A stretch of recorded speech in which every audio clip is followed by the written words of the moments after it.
Please settle down. Meeting is set. Welcome to Samfundsmøte, China. We hear a lot about the rise of China in the media. It is the most populated country in the world and has for the last decades become an economic superpower. It's a large, fascinating and also intimidating country, but there is still a lot the western parts of the world don't know about China. Are we standing on the cusp of China's century, for example? How about technology? Do we have a reason to fear Chinese surveillance? Should the world act against the lack of human rights in Chinese factories and Chinese democratic rights? How does US-Chinese relations look over the course of the next decades? And what happens if Xi Jinping refuses to let go of his power? Will he be another Mao Zedong? To try to answer these questions, we are joined by Marc Lanteigne, author and/or editor of 4 books on China and several articles, and is currently employed as associate professor at the university in Tromsø. Alongside him, we have with us Paul Midford, professor at NTNU, and whose research focuses on East Asian, regional, international politics and security. My name is Eirik Sande, and I will be the chairman of this meeting. And my name is Sigrid Bergseng Lakso, and I will be the secretary for the meeting. The board at Samfundet would like to propose the following agenda. Point 1, meeting is set. Point 2, board's protocol. Point 3, political 5 minutes. Point 4, introduction by Paul Midford. Point 5, introduction by Marc Lanteigne. Point 6, break. Point 7, artistic entertainment by Trondheim Studentersangforening. Point 8, sofa chat with questions from the hall. Point 9, any other business. Point 10, meeting feedback. Point 11, the meeting is adjourned. Please note that we have removed the original point 4, orientation from the Committee for the Expansion of the Student Society's building. Can Storsand approve the board's proposal? Thank you. Okay, we move on to the meeting's political 5 minutes, where we invite everyone to speak freely on a political subject of their choice. We ask all speakers to adhere to the given time and respect other speakers. Are there here anyone who would like to say something?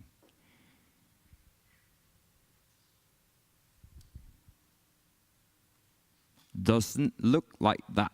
Okay, our first guest speaker is Paul Midford, professor at NTNU's Department for Sociology and Political Science. Please welcome him as he comes up to give the first introduction of the meeting.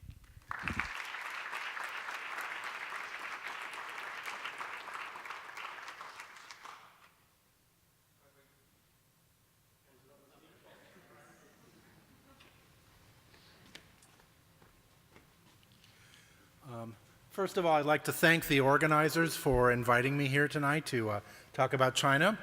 I appreciate the opportunity. This is my second chance to speak here, and I enjoyed doing so very much last time. Now, I prepared a very basic presentation about China. Given kind of the way this was set up, I thought it was useful to talk about some of the basic points about China that may or may not be clear. And then Marc, after me, can, I think, go into much greater detail.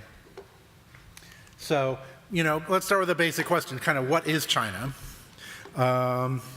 China is, first of all, it's a civilization and it's a nation state, which I'll talk more about that. It's also an authoritarian state. It's not a liberal democracy, a democracy as we commonly understand it. It's a state with a very mixed human rights record in actually some positive as well as negative ways. It's a rising or perhaps a re-rising superpower. China was once had the largest economy and may again. And then finally, I'll address that question that was raised a moment ago. Is China a technological threat? So, first of all, China's national identity. China literally sees itself as the middle kingdom, or the country at the center. That character is for middle, and then that character is for country. So this is very basic to how China tends to see itself. This is because traditionally it was at the center of East Asian international politics. Whoops. You had the Sinocentric tributary system, in which the states around China paid tribute to the Chinese emperor as the son of heaven on earth and essentially recognized China's centrality. So some people in East Asia, some countries and observers in East Asia wonder if, as China becomes powerful again, will they again kind of assert this centrality and sort of expect that others will have to subordinate themselves to China? That's one big question that's being debated in many parts of Asia and East Asia. Also, it's important to note that China's national identity suffered greatly during the so-called century of humiliation that lasted essentially from the First Opium War in 1838 to 1839 to 1842, until when is not as clear. Some would say until the Chinese Communist Revolution was complete. People's Republic of China was founded in 1949. Others would say it continued longer, maybe until Hong Kong and Macau were returned to China.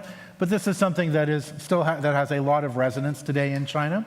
This was a period, of course, when China was preyed upon by Western imperialism and reduced to sort of semi-colonial status by Western powers, starting with the UK and by Japan. It was also a period, as I mentioned, the Opium Wars were about the UK and then other powers going to war to get the right to freely push opium in China, drug pushing in China.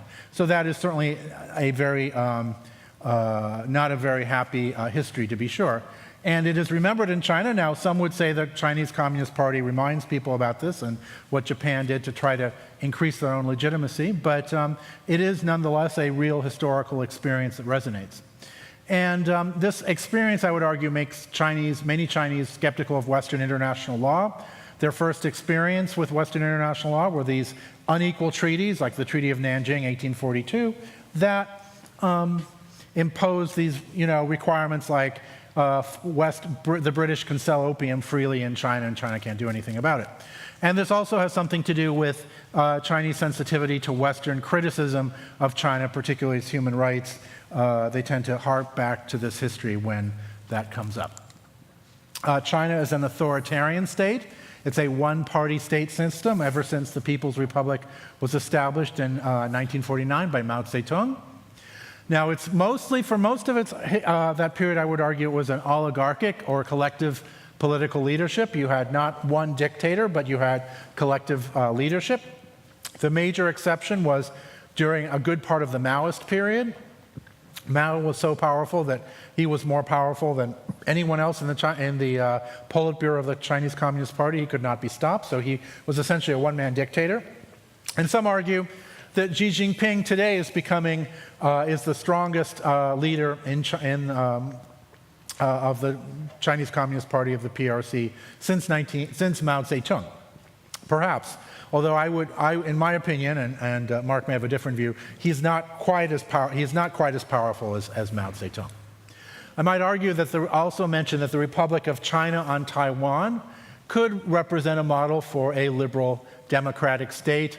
The Republic of China was this entity created when the Imperial China, the last Chinese dynasty, was overthrown in 1911. It tried to establish control over China, but then lost the civil war to the Chinese communists in 1949 and has existed on the island of Taiwan ever since. There's been some movement in Taiwan to stop being the Republic of China and become the Republic of Taiwan instead. Talk about that later. A state with a very mixed human rights record. There is a good side as well as a bad side. The CCP has arguably been more successful than any regime in human history in lifting hundreds of millions of people out of abject poverty.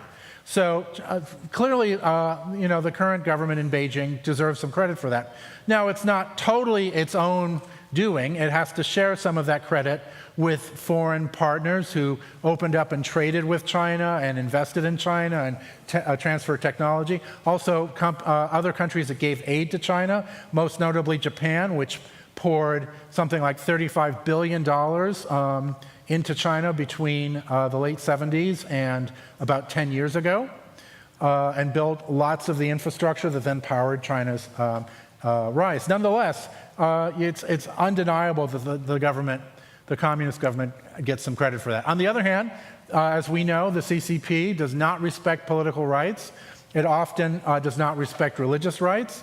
Now, this has varied over time. Between the late 90s and 2012, there was a bit more, slightly more freedom of the press and speech.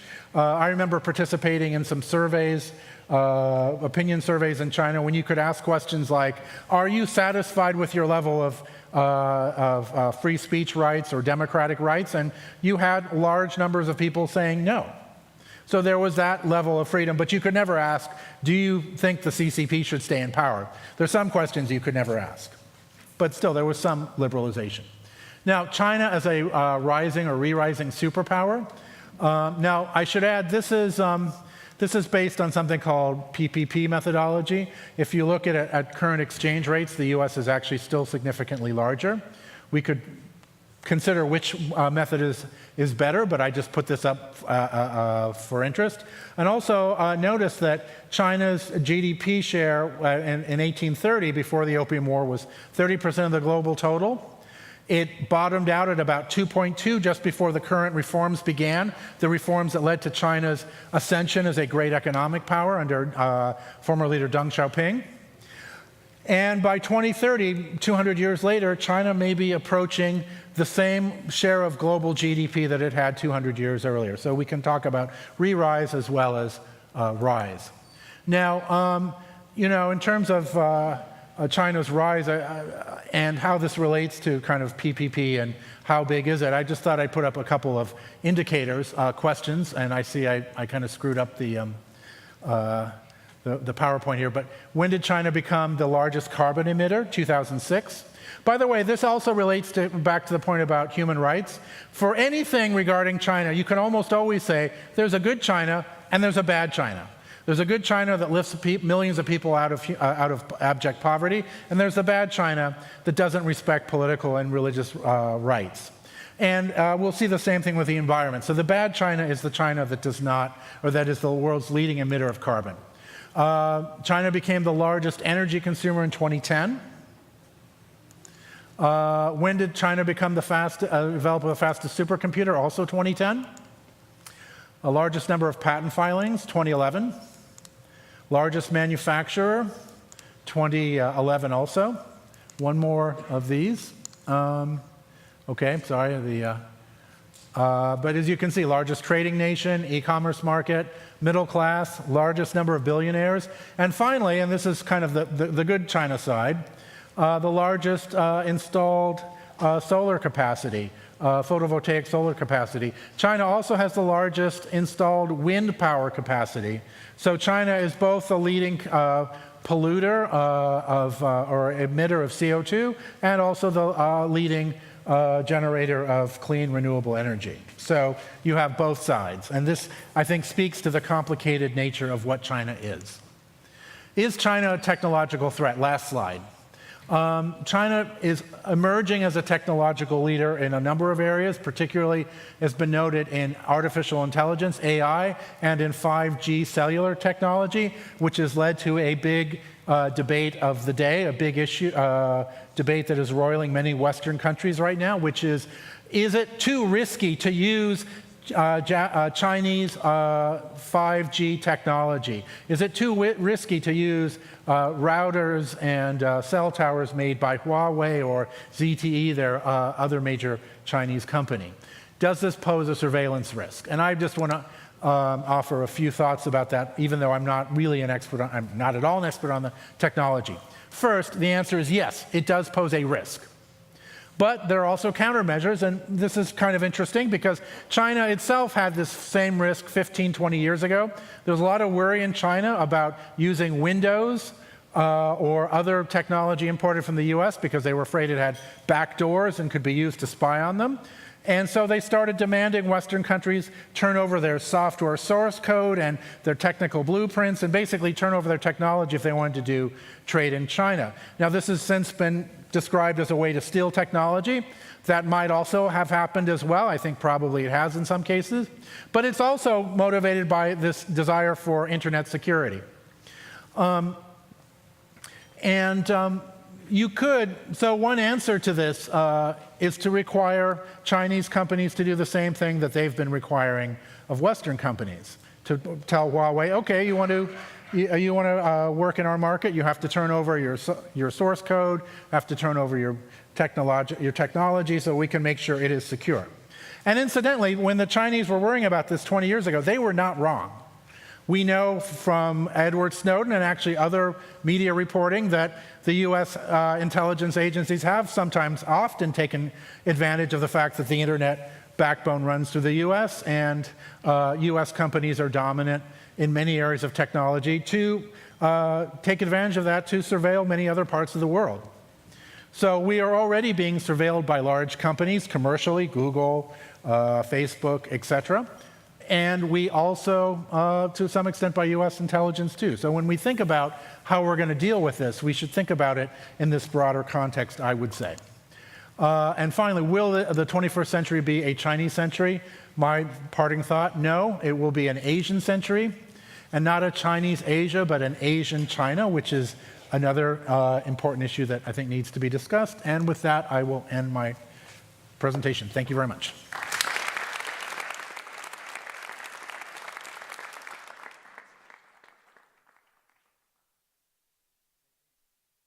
Thank you for your introduction, Professor Midford. Our second introduction will be given by Marc Lanteigne, Associate Professor at the University of Tromsø. Please give him a warm welcome.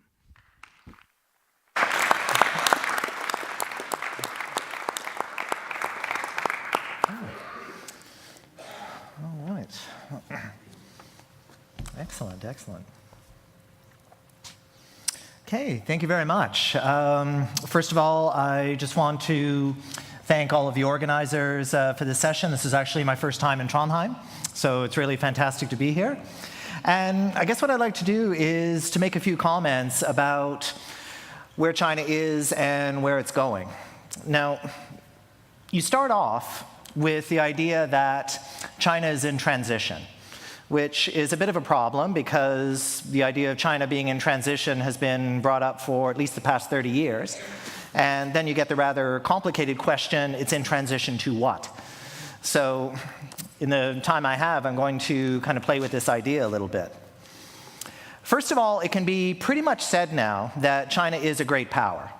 But it is not yet a superpower. It does not have the same level of power in many areas that we see with the United States, at least not yet.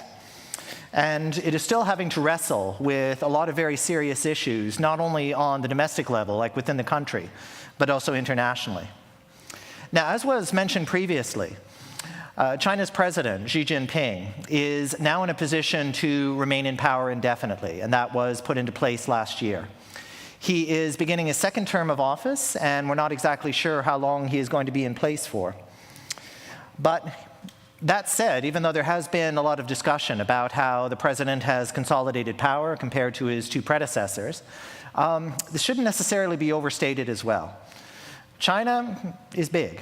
China is complicated. And China, one could argue, its politics have been more complicated than ever before.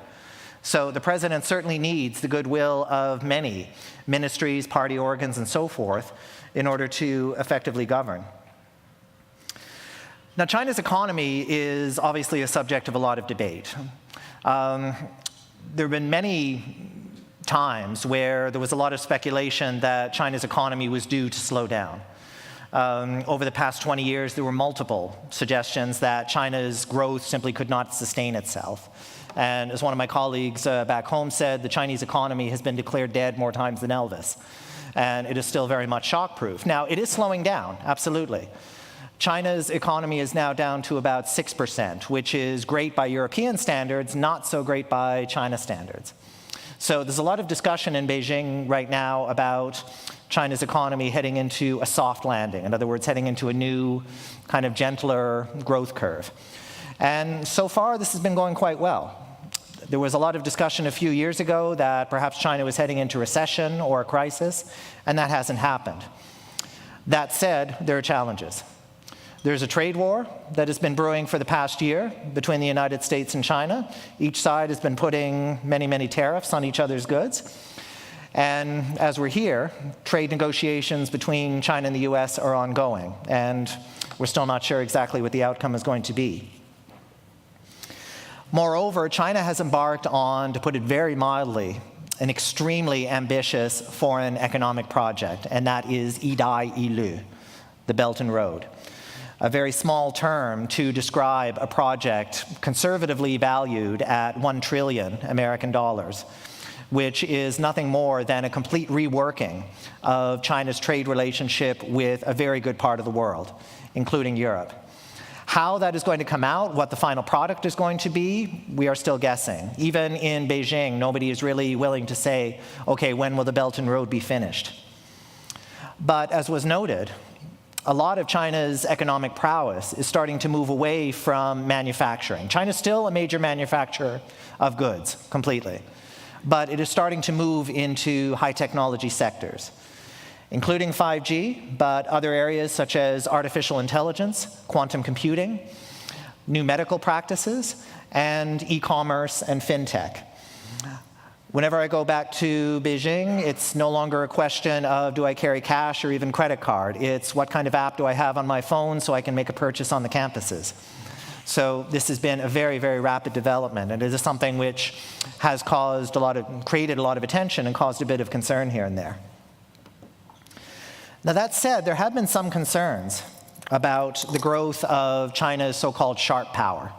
Like we've all heard of hard power and soft power, but as China continues to grow, it now has the ability to use its economic capabilities to influence foreign and sometimes political policy. There have been quite a few examples of this. In the case of Japan, South Korea, more recently Canada, and even Norway, there have been cases of China using its economic strength to influence policy. And that is a concern in some quarters, because that leads to the debate about whether China is becoming a revisionist power, one which is starting to make more adjustments or wanting to make more adjustments to the international system. And it's not only a case of China influencing the Asia-Pacific. I mean, that's a major part of it. But China's power is starting to be seen in so many other different parts of the world. After a very, very short time, we're talking maybe 20 years, Chinese interests have gone from Asia-Pacific, kind of the Pacific Ocean, to cross-regional diplomacy. And that has meant that China has needed a lot of information, it's needed a lot of extra diplomatic power, and it's needed to understand the politics of different regions. We're seeing this in Latin America, in Africa, in Europe, and increasingly in the Arctic. And this is what I'm up to up in Tromsø, which is a very good place to do Arctic studies, by the way. It's kind of far north.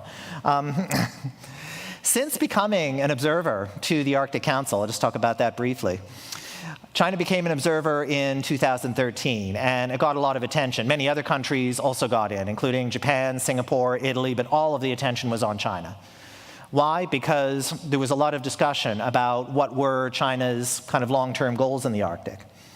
And certainly China does have a very ambitious, both scientific and economic platform that is starting to be created. It includes Russia, oil and gas cooperation.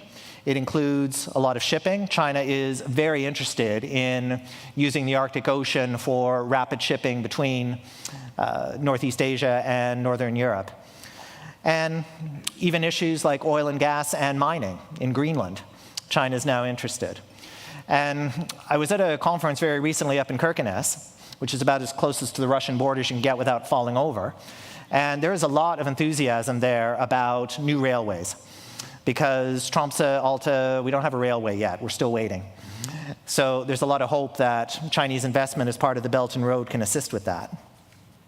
So China is starting to become more economically present in many parts of the world. But we need to temper this with the idea that China is still finding its legs a little bit in many parts of foreign policy. There's a Chinese term, qichong, stage fright. China has had a very small amount of time compared to, let's say, the US or the Soviet Union or what have you, in getting used to great power status. And it still has the tendency to kind of jump on the stage and say, I'm a great power and this is what I have to say. And then it jumps off the stage and says, no, I'm a developing power. I don't have a particular opinion about this. But as you might imagine, that's getting a little bit more difficult. I mean, China is now acknowledged as a great power, and it is looked at for an opinion on many issues, including areas outside of the immediate Asia-Pacific. So China is trying to still learn about many important areas of foreign policy, and now it faces another challenge. As you may have noticed, there's a government in the United States which is, how do I put this diplomatically, a little bit different from its predecessors.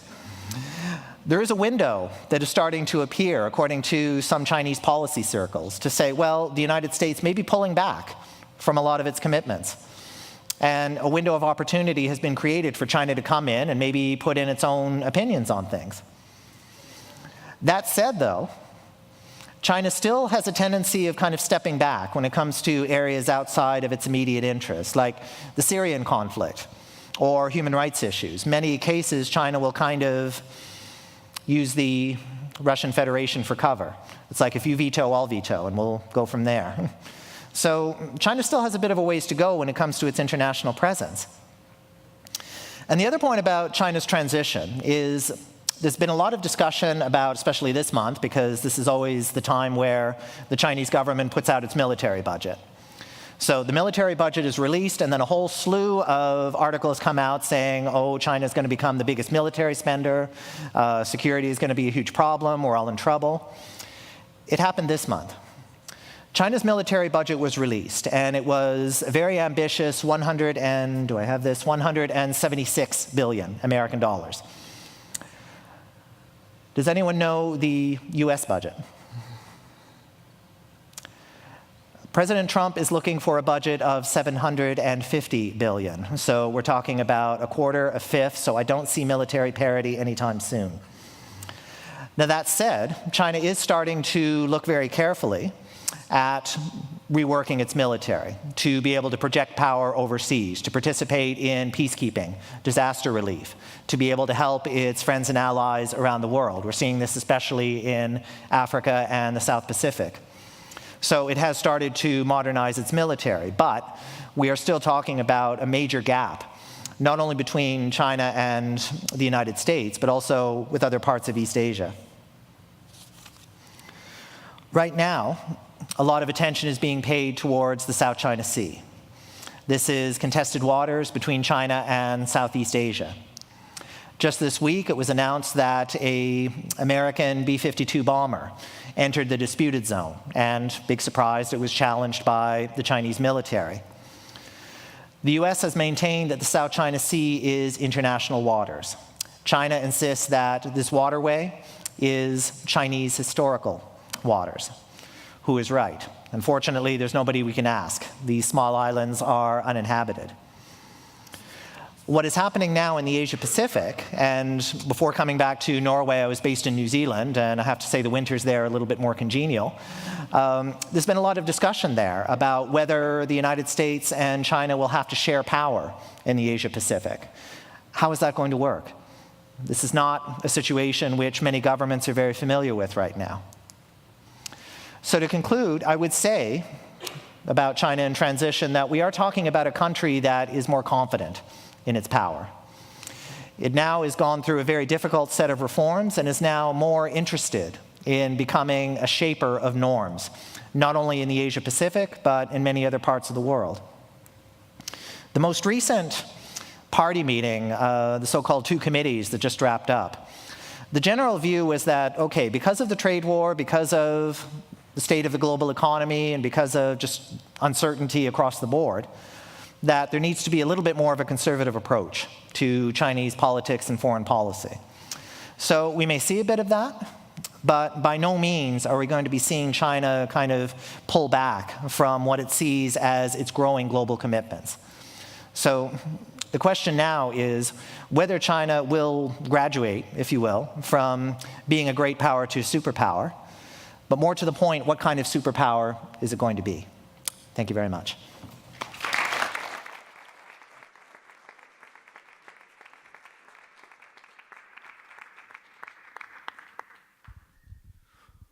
Thank you to Professor Lanteigne for a great introduction as well. We'll now head into a break, which will last for about 15 minutes. And after the break, we'll move on to the sofa discussion.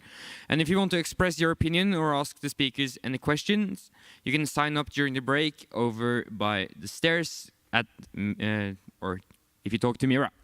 Yeah, we'll meet back here at 5 to 7.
Yeah, okay.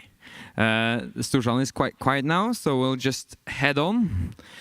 Before we head into the sofa chat, we have the pleasure of introducing a performance by our very own male choir, Trondheim Studentersangforening. Please give them a warm welcome.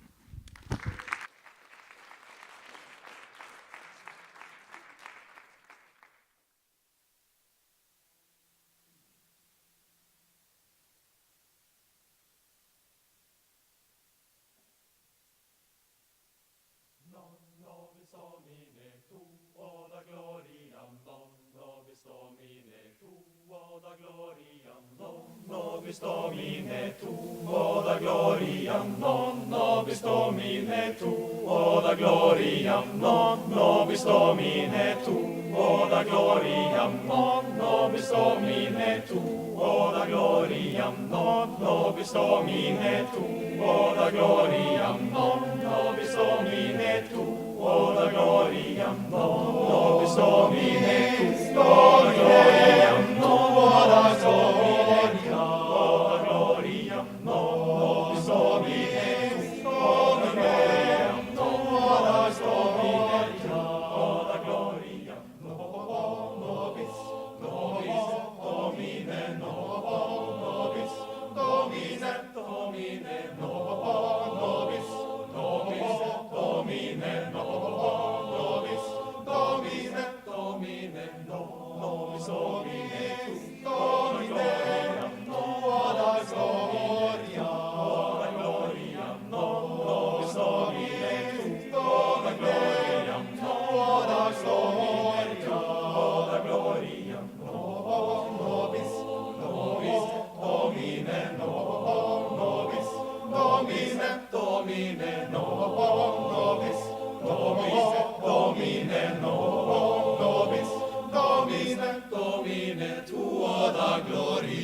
Domine tuo da gloriam, non nobis Domine tuo da gloriam, non nobis Domine tuo da gloriam, non nobis Domine tuo da gloriam, non nobis Domine tuo da gloriam, non nobis Domine tuo da gloriam, non nobis Domine tuo da gloriam, non nobis Domine tuo da gloriam, non nobis Domine tuo da gloriam, non nobis Domine tuo da gloriam, non nobis Domine tuo da gloriam, non nobis Domine tuo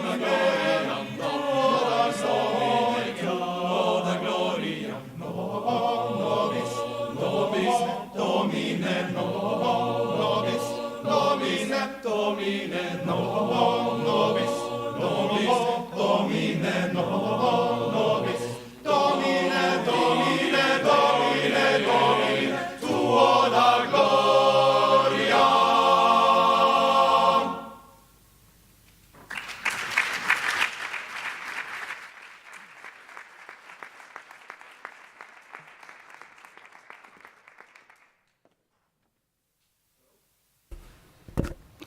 Hello. Glad to see so many people come to here, listen to us today. You're almost as many as we are.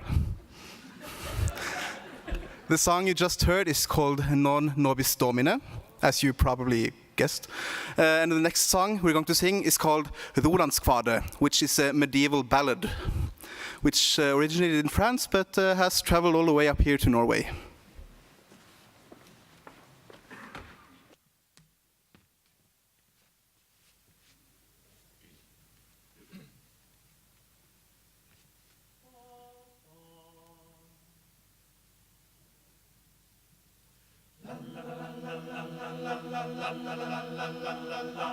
6 mine sveinar heime, vær og gøy med det gulle balle. De andre 6 på heimingslandet, røymen er jarmi kalle. Ria deg utor Franklandet med dyredrås i sadel. Blæs i luren, olifant på Ronsarvollen. He, he. Sloges deg ut på Ronsarvollen i dagene 2 og 3. Da fikk jeg sol i skine, bjatt på røyken av manneblod. Ria deg utor Franklandet med dyredrås i sadel. Blæs i luren, olifant på Ronsarvollen. Hey, hey, da, da, dam, da, da, dam, da, da, dam, da, da, da, di, da, di, dam, da, di, da, da, di, dam, da, di, da, da, da, da, dam, da, di, da, da, di, da, dam, di, da, di, da.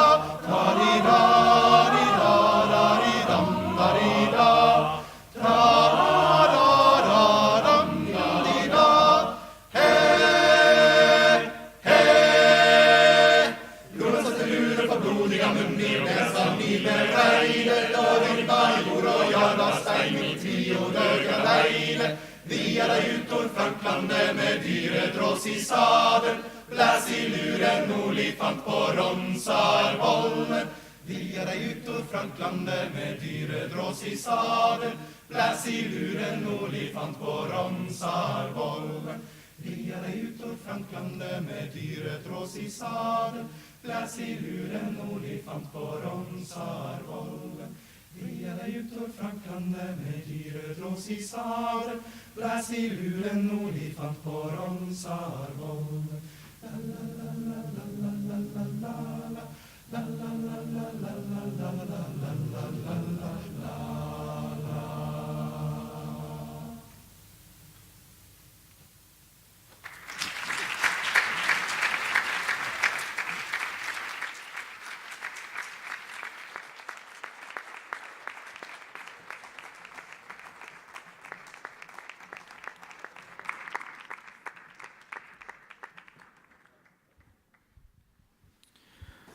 A huge thanks to Trondheim Studentsangforening.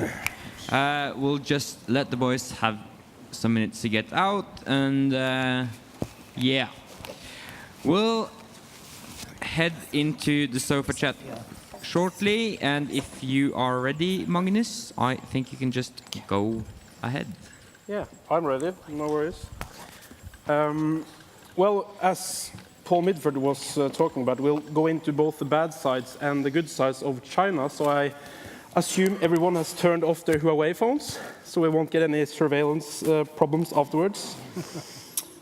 I want to start off by talking a little bit about the Chinese population. And of course, culture is very important in how different countries are able or not able to cooperate and kind of find solutions. So, despite, of course, being the world's biggest population, and it's very difficult to say something about an entire population, I was wondering if you can say something about kind of the most distinct differences between the dominating Chinese culture and the kind of normal, for us, Western culture. Is it possible to say something about that? I guess I'll start, and then Marc can correct me. But I would say that I think this applies to China. It also applies to Japan and many other East Asian countries. Is that I think there's a bit more of a focus on kind of not just the individual, but also the collective. Now, this also varies in the West. I mean, the US tends to be the most individualistic society.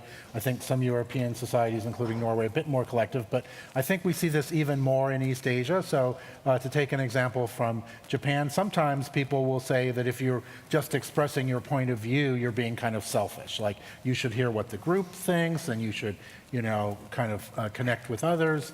And so I think that's one important difference, is I think there's more of a kind of focus on the group.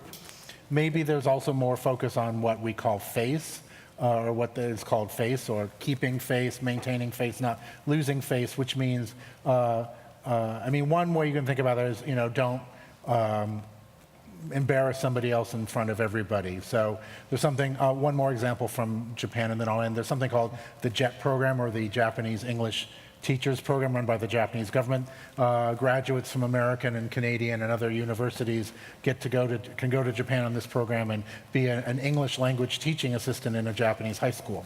But rule number 1 of JET is what? Never, ever correct the teacher and tell them their English is wrong in front of the students. You can tell them afterwards in the office or wherever, but don't ever do that, because then they're going to lose face. So face is another important value. Now, I think many East Asians would say, well, Westerners have face, care about face, they just don't know it. So could be, but that's a good... Excellent points. I would add, though, that what we're seeing in China now is a bit of a generational shift when it comes to the collective versus the individual. Like, we've had a new generation grow up under the rules of the one-child policy. We now have a kind of cohort which is graduating from high school, graduating from university, finding a much changed kind of social economic situation within the country. There are many more avenues to express oneself individually. Online personalities are getting very popular in China, for example. There's all kinds of new kind of startup innovation that we're seeing in many Chinese cities. So I would say we are starting to see a bit of a blend of the idea of the traditional collective, the idea of face, the idea of Guangxi connections. But I think we're also starting to see a bit of a mitigating influence to the idea that China is changing quite a bit when it comes to socioeconomic issues. And I think we're starting to see that in the faces of the kind of the new generations. We talked about traditions, and I don't want to use too much time on it, but I had the opportunity to go to China, and one thing I was told is that there's a lot of superstition there. And one they mentioned was the numbers in telephone numbers and car plates. Is it possible to say something about that? Sorry. I can certainly say yes, there are some kind of myths, like similar to the number 13 being unlucky in Western culture. The number 8 is considered very lucky in Chinese parlance, to the point where people will pay a lot of money for a number 8 on their license plate or on their phone. The number 4 is to be avoided at all costs because it's a synonym for the word for death.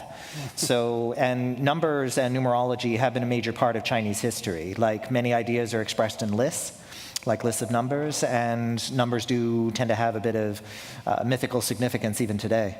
Because I won't use any more time, but I just read that one guy actually paid $100,000 to buy a better car plate with more 8s on it. So it's just, we have superstition here as well, and some people, but it's not kind of in the version where people are willing to use hundreds of thousands on it. Just again, comparison, in Japan, for example, 4 is also synonymous with death. It's the same pronunciation. So sometimes you don't have a 4th floor in buildings, or the 4th room is missing. So similar kind of thing, although number 8 isn't particularly considered that lucky. Okay. And I read a little bit about the Chinese work ethic. And in that regard, I came across a Taiwanese executive writer and AI expert, which is called Kai-Fu Lee. And he mentioned that several new startup companies in China can try to lure in new employees by saying 996, which is to say that the work is only from 9 a.m. to 9 p.m. and only 6 days a week. And that sounds absolutely astounding to me. Is this true? Is it really that kind of level of work ethic in China and in East Asian countries? It often is, yes. I mean, now, I think in Japan and Korea, there's been some pullback over time, but certainly for many years, as they developed and became wealthy, that has been the case. So often Japan, for example, has school on Saturday. I think several other East Asian countries do as well. You have something called examination hell, which is what you have to go through to get into university, which involves, first you go to school, then you go to cram school, and maybe you come home from cram school at midnight or something. And I think this has spread pretty widely through Korea. I think it's probably been strongest in Korea in recent years, and I think China as well. So yeah. Yeah, very similar setup in China. Like you have, in China it's known as the Gaokao, which is the kind of final exam which very much determines which university you go to and your career trajectory. And preparation for that is an extremely stressful process. So again, with younger generations in China, there is starting to be greater attraction towards alternatives, the idea of striking out on your own, the idea of setting up a startup. So I think the idea of working hours is starting to shift. But as with Japan, at universities and high schools, yes, Saturday classes are common, even Sunday morning. That would seem like an enormous advantage to me, to have this kind of work ethic and have such a good kind of education. And I was wondering, when you, at least through the last century, worldwide, it's pretty much been a dominating culture in the Anglo-American culture. So I assume that for most of us, China is more mysterious for the Westerners than the West is to the Chinese. Would it be correct to say that that is an advantage to the Chinese for the years to come, when they kind of know more about the world outside than maybe we know about them? Marc? I think that, I mean, there have been a lot of opportunities now for Chinese to go abroad, to get education abroad. Like now, for many Chinese university students, it's almost expected that you are going to be taking one of your degrees, or at least one of your years in university abroad, in order to pick up another language. That goes triple if you're going into business, economics, or hard sciences. But yes, I mean, there is still the view, though, that there are many parts of Chinese culture, history, and even current politics which are still kind of very less known in the West, if you will. Whereas China's now had the opportunity to really go out and learn quite a bit about Western culture, Western systems. I was just talking before about how football is getting like extremely popular in many parts of China, especially the British and German teams. So I think the situation is starting to become much more of a two-way street. But I think China still has that kind of area of mystique a little bit, which sometimes it does make use of. Yeah, I was just going to say, I strongly agree with that. I make that point in class, actually, that for, Western, so-called Westerners, Europeans, North Americans, others, looking into East Asia, looking at Japan, looking at China, it's sort of like looking at smoked glass. East Asians can see you better than you can see them because they've been exposed to Western philosophers and literature. In Japan, for example, there's a very enthusiastic Ibsen Club, for example, society. And I don't think that's beginning to change. I know that they're beginning to offer Japanese, for example, and Chinese at some high schools in Norway, but I mean, exposure to classics of Chinese or Japanese literature, that's just not that common. I always ask my students at the beginning of the class, who has heard of The Tale of Genji or The Dream of the Red Chamber? And almost nobody answers yes. So that is a real, I think, that does put Westerners at a disadvantage because they don't really, they go to East Asia not knowing nearly as much as East Asians know when they come here. And I think this is something that, education has to address. I mean, of course, not just East Asia, I think, has to become, education in Norway and Western countries should become, Europe should become a bit less European focused and a bit more global, I think. And I want to head a little bit over to politics because it seems to me like in the last few years, especially under Xi Jinping's rule, the kind of the Chinese ambitions have changed. Because historically, there have been pretty much an isolating state. As you mentioned, the Middle Kingdom. They pretty much, we know what we want to do, and that's pretty much everything that matters. But as you mentioned, it's the Belted Road, or the Silk Road, as we all often call it in Norwegian media. There's kind of this new trend of reaching deep into kind of foreign territory and giving of themselves. So I was wondering, what's kind of the ambition here? What's driving them? What's the source of this new change in ambition? I would say there's a few areas at work here. When President Xi came to power, one of his first... when was that? Oh, sorry. We're talking about 2012, 2013, when he first when he started his first term. One of the political phrases he used a lot was the idea of fuxing, rejuvenation. So the idea that, as you pointed out, China is not rising, it is returning to its traditional great power status, albeit in obviously changed circumstances. So the Belt and Road, for example, is the idea that the old Silk Roads, which used to exist in antiquity, need to be revived, need to be developed for a modern era, that China has always been a trading state, one which has always been very connected to the global economy. And this was the small sum of $1 trillion. Yeah, I'd say $1 trillion is probably being very conservative because many different projects are being set up in many parts of the world, Africa, South Asia, and Europe, and a lot of them are being introduced to the Belt and Road kind of retroactively. So I would say $1 trillion is probably a little bit low in terms of estimation. But China sees this as necessary, first of all, to emphasize the fact that China is back, that there is Chinese rejuvenation, but also to make very sure that China is not kind of brought back to the period of the so-called century of humiliation back in the 19th century, when not only was it isolated, but it was basically pushed aside from the entire international milieu. So there are many, many different kind of political dynamics at work here. I'd add one thing, which is, I mean, often this is talked about as a way to dominate neighboring countries, and I have no doubt that as a rising great power, China will is trying to increase its influence in neighboring countries. But there's related to what Marc said, there's also just the basic issue of internal development in China. I mean, eastern seaboard, eastern China is very highly developed. Western China is much less developed. And you can also see the Belt and Road Initiative as an attempt to develop Western China by developing railways and infrastructure radiating from Western China towards Europe, towards South Asia, the Middle East, and beyond. So I think that's an important part of kind of the domestic development imperative that I think is often overlooked when the foreign media look at what Belt and Road is. And you talked about China as an entity, but it looks to me often like Xi Jinping is very important in this change, because I don't know exactly how long ago, but the document number 9, which kind of some people believed originated perhaps from him, which was, you can elaborate on the document number 9 if you know it. Yeah. The document number 9, yes, this was an internal party document that was eventually leaked out, and it was seen as a really strong indicator that the Communist Party really wants to make sure that it doesn't go the same way as the Soviet version, that as China continues to get richer, as China continues to be exposed to more foreign ideas, that the Communist Party does not erode. So what Xi Jinping is trying to do is to make China richer, make it more prosperous, but ensure that the Communist Party retains its central role in this process by saying that any attempt to bring in Western ideas, to bring in alternative legal systems or what have you, will essentially end the trajectory of China's economic growth. So it's basically us or nothing. But is this philosophical or political side a part of the Silk Road project in a way? Is it an ambition to kind of spread this communism or philosophical idea? I would not say that. First of all, the Chinese government has said that it is not interested in spreading different development models. It has advertised its model, and China's development model is being looked at very carefully because it's been so shock-proof. As I mentioned, there are many occasions where people were predicting that China's economy would slow down rapidly, and it hasn't happened.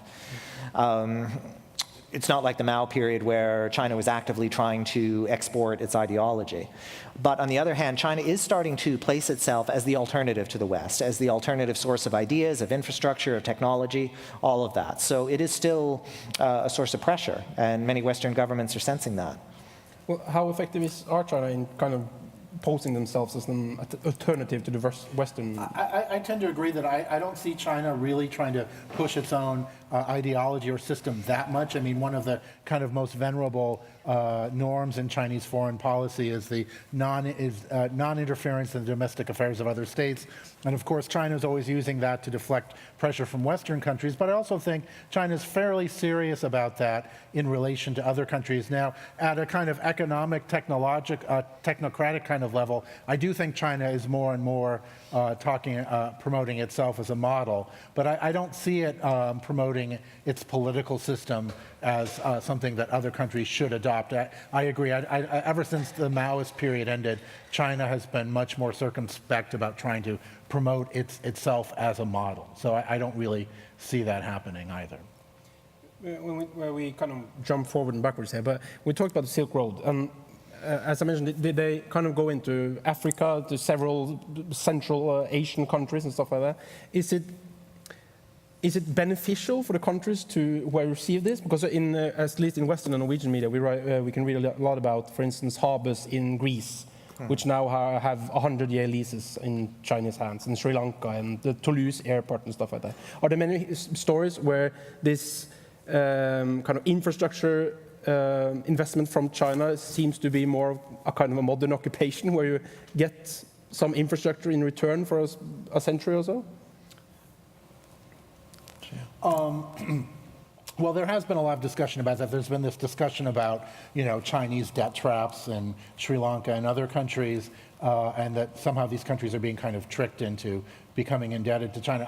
Again, I'm kind of skeptical about that discourse because, A, I think any country has responsibility for the debts it undertakes. I also think that, China did not invent debt traps. We've seen a lot of countries fall into debt traps, frankly, from Western lenders, particularly during the Asian financial crisis in 1998. So I'm not convinced that China is being particularly predatory in its policies, but I would say, as with any other great power that is knocking on your door and wants to build infrastructure, the buyer should always beware. You should always look at what they're doing carefully, but I would not assume that China's necessarily better or worse. And just one other interesting point about democracy. Some of China's closest allies in Africa are actually the most democratic states like Zambia or Namibia, for example, states that have this very long relationship. And in fact, in some cases, China has been giving aid to these countries, particularly Zambia, to put on multi-party elections. So they are very agnostic, I think, when it comes to supporting the very different political systems of their friends. Yes, I agree. And if you look at China's aid policies over the past 2 decades, one kind of central theme is the idea of not tying governance to economic development. And one major criticism that Beijing has had towards the West is that they tend to tie various aid and assistance to various types of restructuring or government reform and so forth. So there's the idea that this has, in some cases, perpetuated poverty, underdevelopment, and therefore China has stressed many times that we need to get infrastructure in place, that once the core sources of poverty are being addressed, you will have more trading states and, to use the Chinese expression, win-win.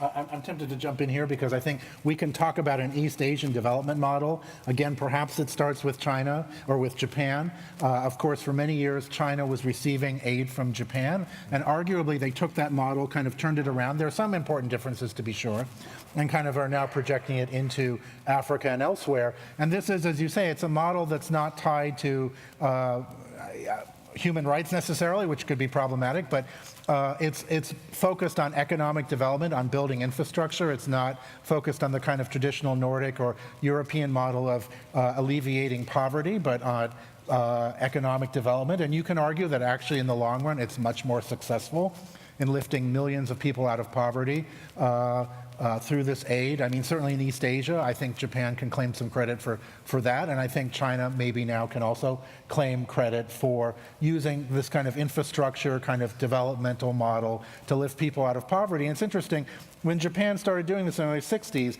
it was the odd man out in the OECD, and eventually it was kind of pressured by Western countries to move away from infrastructure aid to a more of a Western model.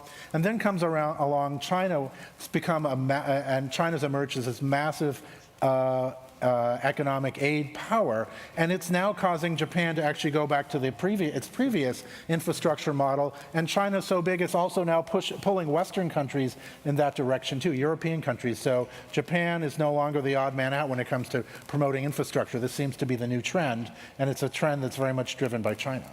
And one other quick point about Africa is China's been very sensitive to criticism that its aid is targeted towards resource diplomacy, like it only engages states which has resources that China is looking for.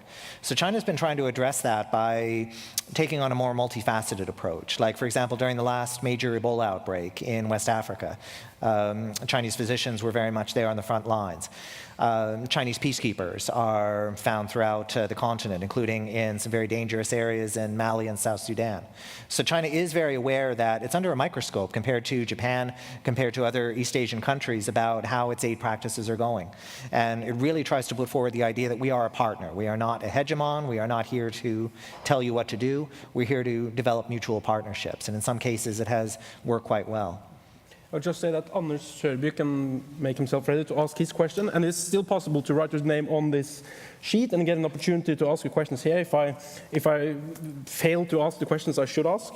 We talked about Xi Jinping, and I also came across this enormous targets that China have put themselves for the years to come. And the years I've found is 2025, 2035, and 2049. I'll just briefly mention them. China in 2025 means to be the dominant power in the major market in 10 leading technologies. For instance, driverless cars, robots, and AI. 2035, China means to be the innovation leaders across all advanced technologies. And 2049, which is, I assume, not a random year, because it's the 100th anniversary of the revolution, China means to be number one, just plain number one. So this ability to kind of have these enormous, long, overarching goals, it puts kind of all powers within the Chinese system through some common goal must be an enormous strength for the Chinese system. Is it? Yeah. Well, first point about the 2025 goal. The most recent party meetings, that actually was dropped in the dialogue. And the reason for that is the Trump government centered on that as a concern about where the Chinese economy was going. That China was not only attempting to basically jump over American technology, but the Trump government had accused it of intellectual property fraud, if you will. So that has been pulled back a bit. But as I mentioned, yes, China does have some very ambitious plans to start really getting into advanced technologies.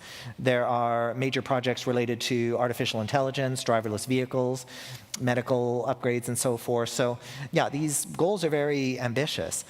But at the same time, it's also put President Xi in a bit of a kind of more compromised position because he has taken on so much power himself, because he now has centralized a great deal of the economic agenda. Any issues, and there will be bumps and there will be some very serious obstacles between now and 2049, all of those are now basically on his desk. So he has assumed quite a bit of risk as well.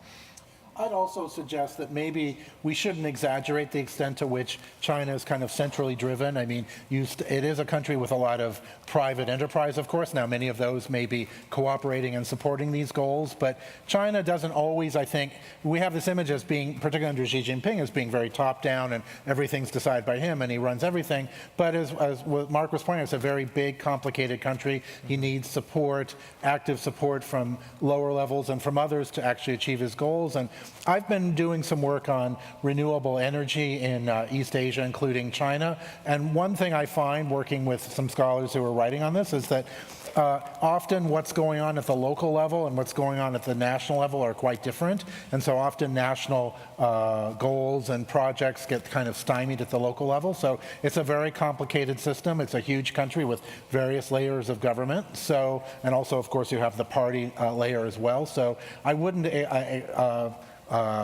I'd be careful about sort of suggesting that just because you have this, kind of authoritarian regime with a leader who's very strong, that he can kind of push through and achieve whatever he wants. But they still have these 5-year plans, don't they? Where they kind of set goals for... Yeah, that is a kind of holdover from the Maoist era. You still have 5-year plans. Many of them are still quite ambitious. In some cases, they have been tempered to create better support for private business. Like, it's very difficult for anyone to say how much of the Chinese economy is now privatized.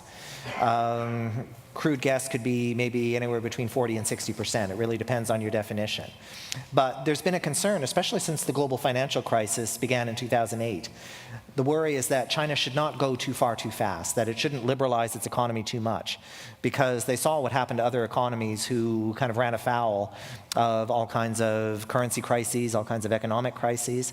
And one other quick point, one major foreign policy idea that was put forward by Deng Xiaoping back in the 1980s is that China should not do too much too fast, that it should hide its light, that it should try to be modest as it grows, and that it should not try to be too ambitious. And the worry is that President Xi is abandoning that, and again, if any problems appear in the future, they'll land on his desk.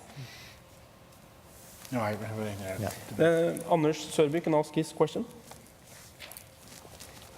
Dear Storsalen, my name is Anders, and I'm a member. First, I want to say something in Chinese.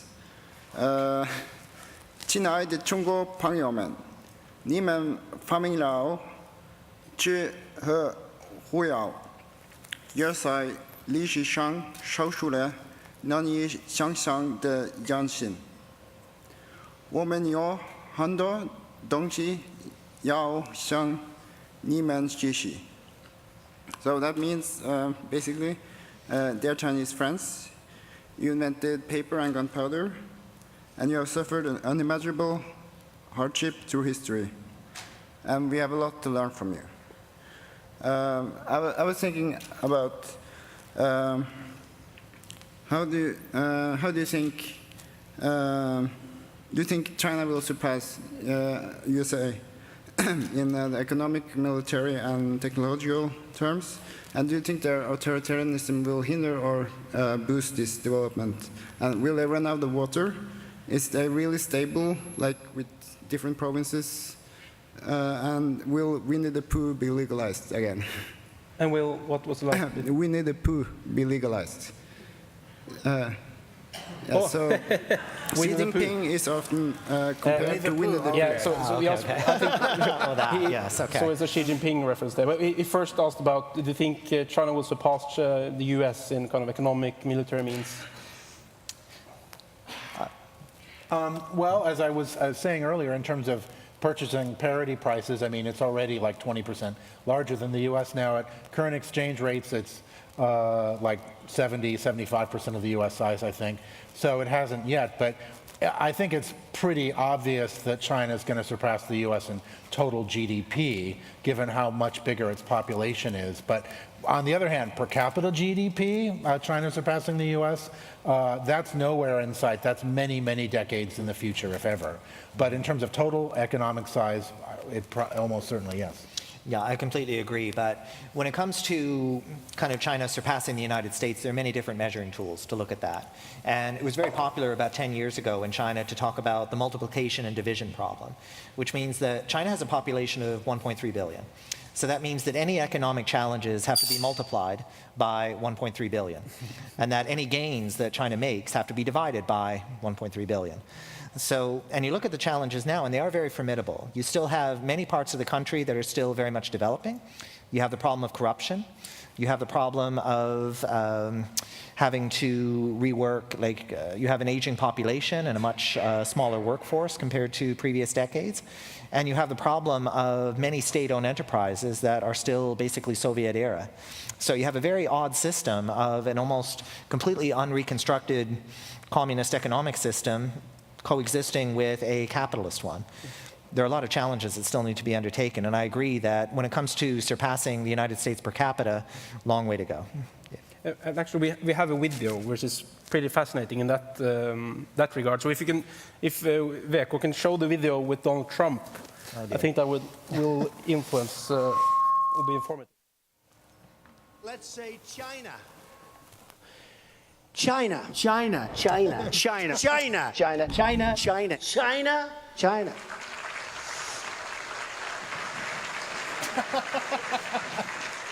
You go over to China. China. China. China. China. China. China. China. China. China. China. You take China. China. China. I love them. China. China. China. China. China. I have to have my China. China. China because China. China. China. China. China. China. So I think we can cut the video. But we will see that, of course, China is obviously very important to the US. Yes. So is there kind of this? How do China view the US? Do they view them as a possible cooperation partner, or is it an adversary, or how do they view the US? Marc? Yeah, I guess the short version would be very mixed emotions right now. The longer version is there's certainly not a great deal of enthusiasm in the Chinese government for the idea of surpassing the United States. Like even the most kind of nationalistic Chinese politician would say we are not ready to engage in that kind of responsibility that the US has right now. That said, there is a concern, and there has been a concern, that the United States is still trying to selectively contain Chinese power and influence, not only in East Asia, but in many other parts of the world. And we're seeing this being played out in the South China Sea, in kind of economic fora, and in the current trade war going on right now. I mean, the issue right now that President Trump has, it's almost like he seems to be fighting the wrong battle. His concern is about the trade deficit that the US has with China, which is of concern. But the bigger issue is the fact that China is now in a position to surpass the United States in many of these high-tech areas that we were discussing before. So the worry in China right now is that they want to work with the United States. They feel that a multipolar system is best for their interests. So with the US and Europe and Russia, everyone playing their part. But the worry is that the US is not sticking to the script. First of all, that the US is trying to actively contain Chinese power. And if we are seeing a trend towards greater US isolationism, this means that China may have to assume responsibilities which it feels it's not yet ready for. I think then Hanna Arnesen can ask her question, and Magnus Torslund can get ready. Ærede stortsal. My name is Hannah, and I'm a member. I was just wondering, because most of us are quite worried about global warming, and China is quite a large consumer of the world's global energy supply. And I was wondering, how important is China for reducing our emissions and going green? And also, how important is it that or how efficient is it in making those changes because of it being an authoritarian state? Thank you. Maybe I'll take that one, at least initially. Of course, China is extremely important. China and India China's, as I said, the #1 emitter of greenhouse gases. India is emerging as a second major emitter. But focusing on China, they're obviously a key and a major reason why we've had this big increase in greenhouse gases since the 1990s. So while China is the #1 emitter, it's also very aggressively trying to reduce its emissions. Partly this is a domestic political issue. The quality of bad air quality in Beijing and many other major cities has become a nascent political issue that I think even the Chinese Communist Party sees could be a threat to its rule. I think, as Marc was talking about, this desire to slow down growth and grow at a more moderate pace is partly related to that as well, because they want to try to clean up the air. So I think a lot of it is for that domestic political reason, as well as global warming. Also, energy security. The U.S. Navy will continue to be dominant, certainly in the Indian Ocean, for quite a while. So China is worried about its oil and natural gas imports, its energy imports being cut off by the U.S. if there was a crisis. That's another reason for building infrastructure, I think, over land.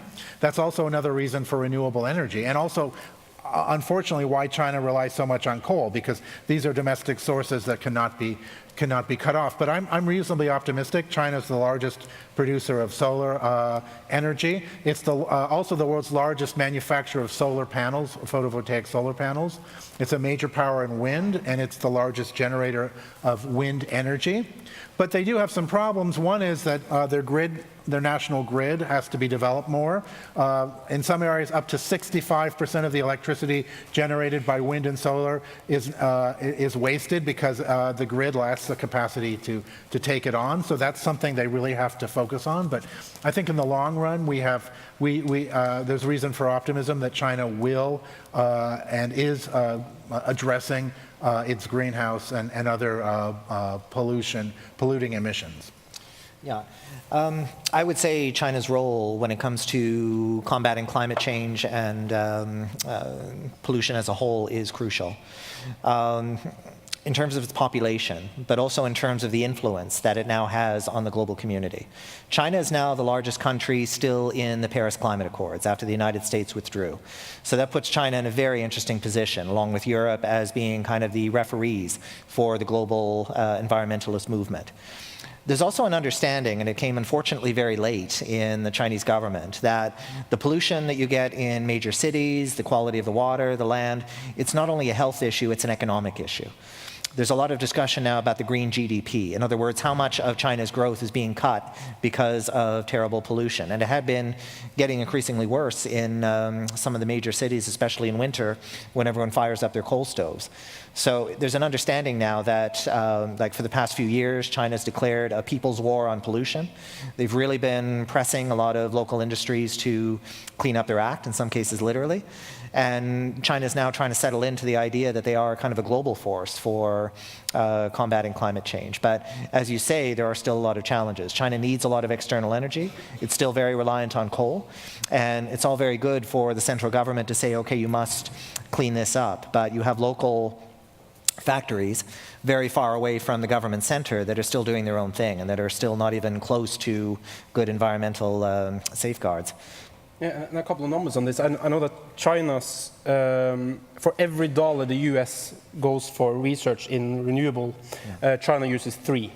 And they had, in 2016, they had 29% of all patents on renewable energy. So it would almost seem like they have this understanding that, of course, your reputation will increase greatly if they show kind of this leadership to take more and more of the job that is kind of turning this climate change around. So is it a political motive here as well, to kind of get this Because there's a lot of skepticism against China. So it's a good way to kind of get a more welcoming reputation as a country which wants to contribute. I think it's partly reputation. It's also, as Marc was mentioning, the green GDP issue, the economic cost of pollution. I also think the Communist Party sees it as a potential threat to its legitimacy if people are really very dissatisfied, Chinese citizens, about the air quality. And again, it's a national security issue. For China, renewable energy is also a way to reduce its dependence on imported energy. I'll give the word to Magnus Thorsson shortly, but when we're on it, are the Chinese people very satisfied with the government as it is? There's an enormous economic growth. Is this enough to kind of keep the population happy? That's another very relative term. Like, we don't have a great deal of polling data or kind of on-the-ground information to work with. I can say that there are indications that any kind of direct challenge to the Communist Party is simply not there. You look at the number of people who are joining the Communist Party per year, like the membership of the party is well over 70 million now within the country. And people who are joining the party, you would think they would be, let's say, older people or people who are waxing nostalgic for Mao. No, it's younger people right out of high school or university who are joining the party. They see it as the kind of guiding force for the Chinese government, and they also see it as a great way of advancing one's career.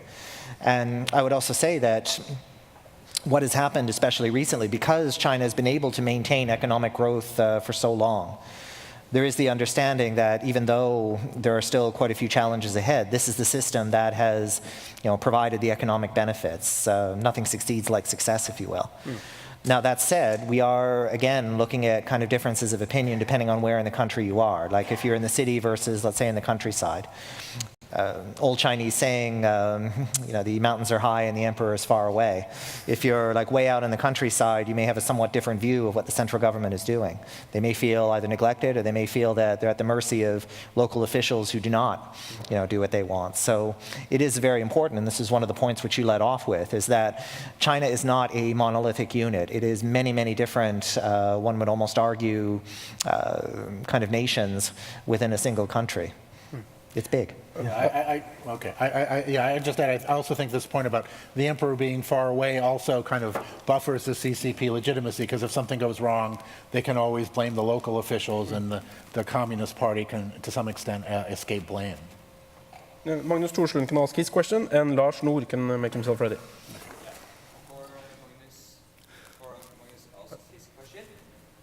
Can I have sound? Yes, nice. Before Magnus asks his question, I'd like to just read the speakers list. That is Magnus Thorsson, Lars Nord, and Astor Knudsen. Can Storsalen approve that we close the speaking list after Magnus's question? Cheers. Honorable Storsal, my name is Magnus and I'm a member. Like many industrialized countries, China is facing the problem of unsustainable birth rates. And from my understanding, a lot of that is because despite having ended the one-child policy, a lot of Chinese society is still structured around the fact that most families will only have one child. And so my question is twofold. Do you think Beijing will be able to restructure Chinese society in such a way that the birth rate will rise? And if it not, when the seniority crisis hits in 2030, 2040, will that cripple Chinese ambitions to become a world superpower? Thank you. I think it's going to be hard for them to address the declining birth rate, just because this is an issue not just in China, it's an issue in Korea, it's an issue in Japan, Hong Kong, it's an issue in Europe too. So how to maintain birth rates so that there is not rapid population decline, I think is a problem in every advanced or relatively advanced developing economy in the world today. And I think China's problems are not unique.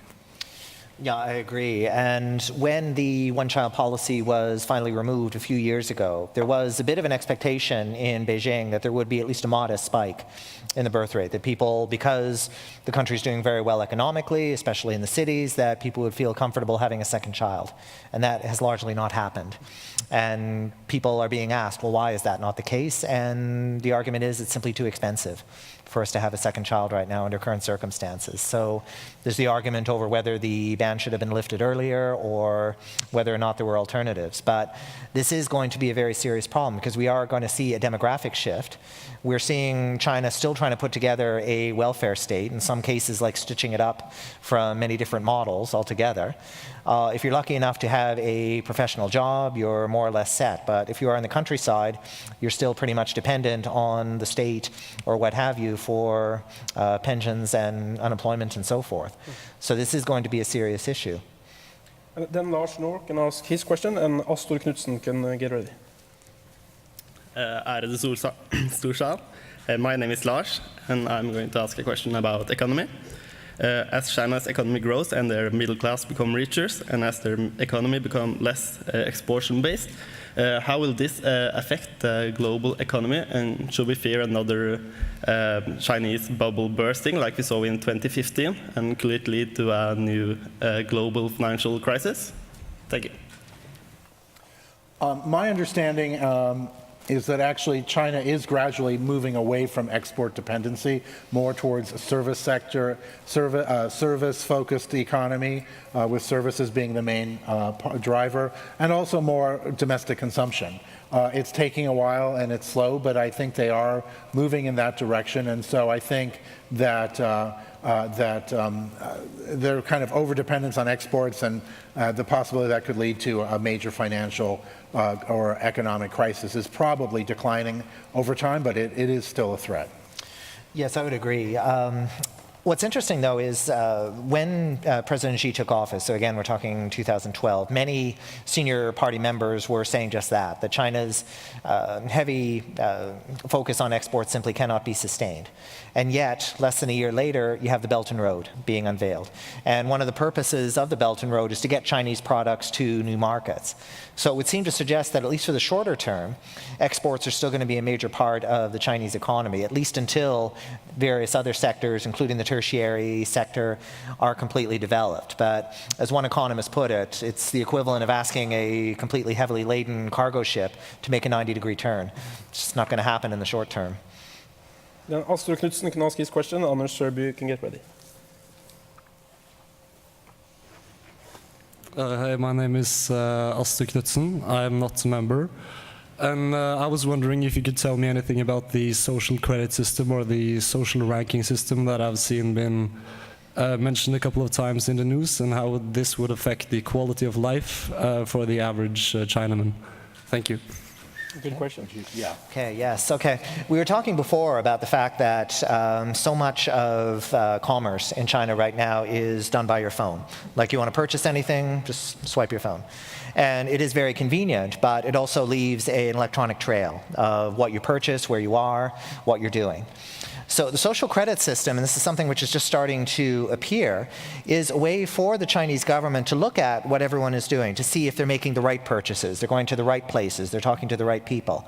And if they do what is considered right, they will be rewarded, they will have access to a passport, they will have access to train tickets or plane tickets. And if they're not, and stuff like that. And loans, exactly, like more access to credit and so forth. And if they do not, if they go against what the government is doing, you will be denied those options. And that is obviously very worrisome because it is a major infringement on privacy. And the concern is that this is an attempt by the government to really engage in extensive micromanagement of a very large country. Because I would say one issue right now for China, which has been a hallmark of President Xi's interest, is to promote stability. Not only in terms of the big picture, like China's economy and foreign policy, but also among its own population. So I find this development, quite frankly, a bit worrying. I guess I'd jump in there and say, I think this is maybe one issue that something that we don't appreciate enough, this desire for stability. Xi Jinping grew up during the Cultural Revolution when there was massive unrest and chaos. He was forcibly removed out to the agrarian areas as well? Yeah, he was sent down to work in a farm, and of course his father was a prominent Chinese official who was purged, so he has first-hand experience with this, and I think it's therefore not surprising that he and frankly all of the post-Maoist leadership has really prized stability. And I think when we look at the increasing control that he's trying to exercise, the kind of crackdown on free speech, this social credit system, I think it reflects that. And it reflects, despite the fact that China's become so powerful and he's consolidated his power, the fact that there really is still, that there is a real insecurity there of power. That reflects the experience with the Cultural Revolution, the fact that China has this growing and increasingly wealthy middle class, and the concerns about, and also this connected to the web, and whether this could eventually lead to social instability, whether the use of social media in some foreign countries in political movements that then replace governments could somehow spread to China. So I think there's a real insecurity at the part of the Chinese leadership.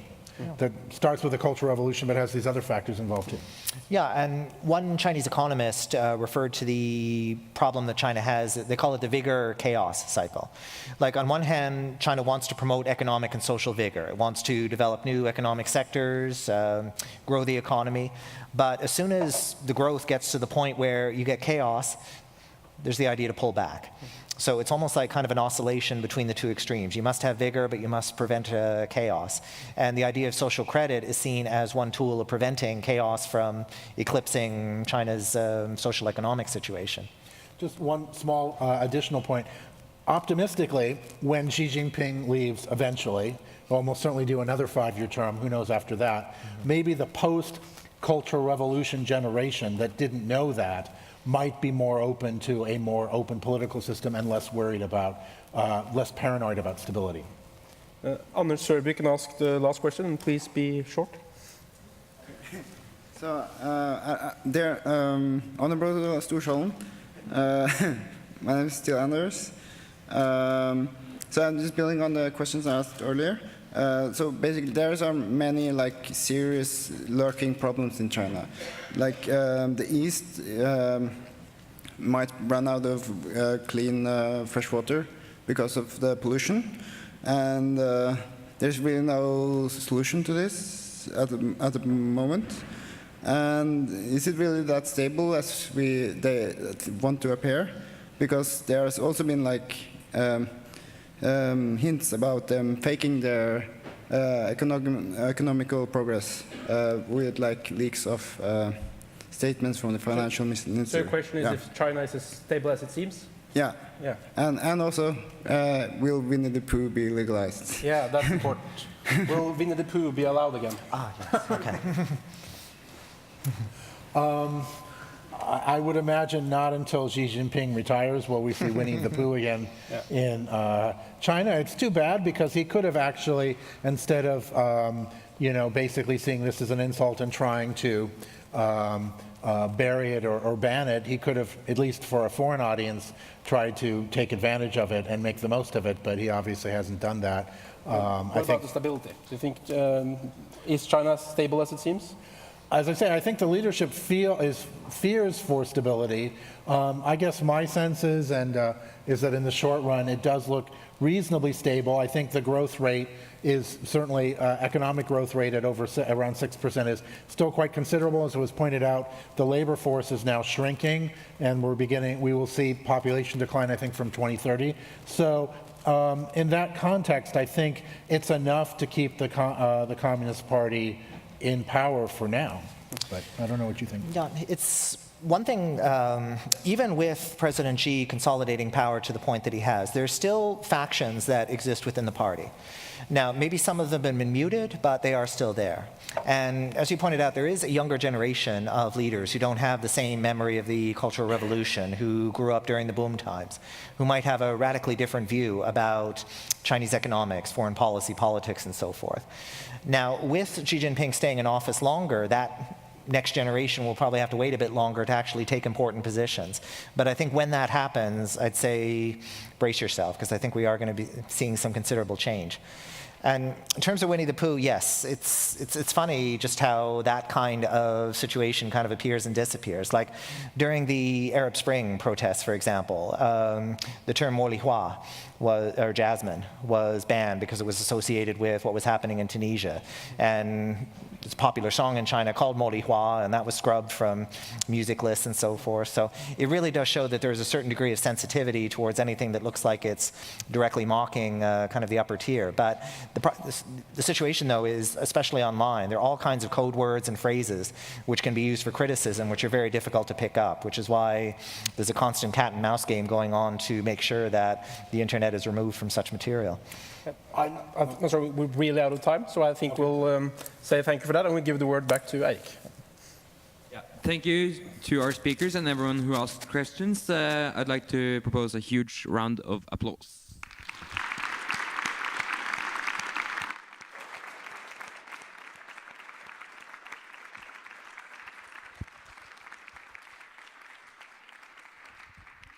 We'll now move on to point 9, which is any other business. Is there anyone who wants to express themselves here?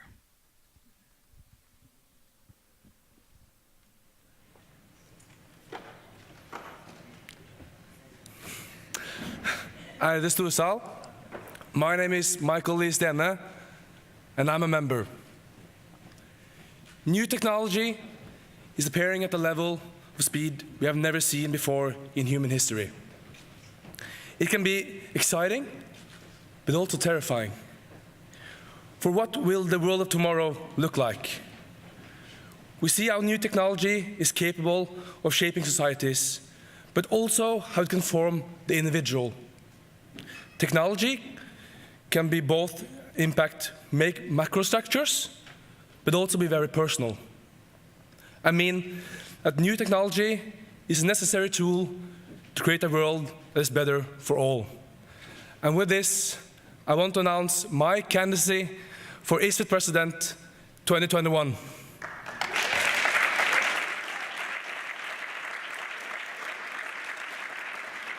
The election is next Wednesday, and I'm running with the theme, technology. How can we use technology to solve the rising need for more food production? How can we tell real from fake with all this new wave of video manipulation? What about this new software that can tell if you're gay or not? What implications can this have for societies that don't accept other types of sexuality? How is artificial intelligence going to change the labor market of tomorrow? Is social media bringing us closer together or further apart? Technology surrounds us in every aspect of life in today's society. From the coffee you make for your 8:15 lecture in the morning, a well being used to attain water in a local community in Tanzania, or we're going to post a video on Twitter from a student uprising in Nicaragua. New technology gives us an amazing opportunity for how we shape the world of today and tomorrow. But are the consequences both positive and negative? I want to set technology on the agenda. Because in this enormous speed of new innovations and new technology, it creates a lot of challenges that we have to be brave enough to face. Development of technology is not only for the students that study it. We need to all take a closer look at all the opportunities and dangers that comes with it. I mean, I'm studying political science myself, and I find this extremely relevant. I believe it's important to take a step back and check the waters and talk about what direction we are headed. For the challenges of today are the possibilities of tomorrow. I really hope to see as many of you as possible in Storsalen here with the red card on the 20th of March at the ISFIT President election. To vote for what direction you want ISFIT 2021 to take. Have a good evening. Thank you.